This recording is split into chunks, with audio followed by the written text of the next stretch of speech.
ஏமாற்றப்பட்டிருக்காங்கன்னு தெரிஞ்சும் அவங்க உங்க கூட இருக்கணும்னு முடிவெடுக்கிறாங்க அப்படின்னா அவங்க ரொம்ப பலவீனமானவங்கன்னு தயவு செய்து முட்டாள்தனமா நினைக்காது.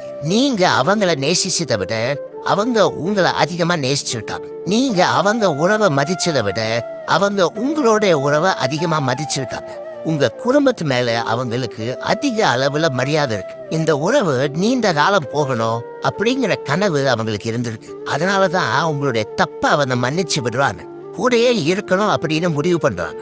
இது அவங்களுடைய பலவீனம் அப்படின்னு நினைச்சிட்டு நீங்க திரும்ப திரும்ப தப்பு பண்ணீங்க அப்படின்னா அதை விட அயோக்கியத்தனம் எதுவுமே கிடையாது. அதனால ஒருத்தன் உங்களுக்கு கொடுக்கக்கூடிய வாய்ப்பை சரியா பயன்படுத்திக்கிட்டு அந்த அன்பை மதிச்சு அந்த காதலை மதிச்சு ஓகே இனிமேல் இந்த மாதிரி பண்ணக்கூடாது அப்படிங்கிற முடிவு எடுக்கணும். அப்படி நீங்க ஒன்னா இருந்தீங்கன்னா நிச்சயமா நீங்க 2 பேரும் சந்தோஷமா இருப்பீங்க.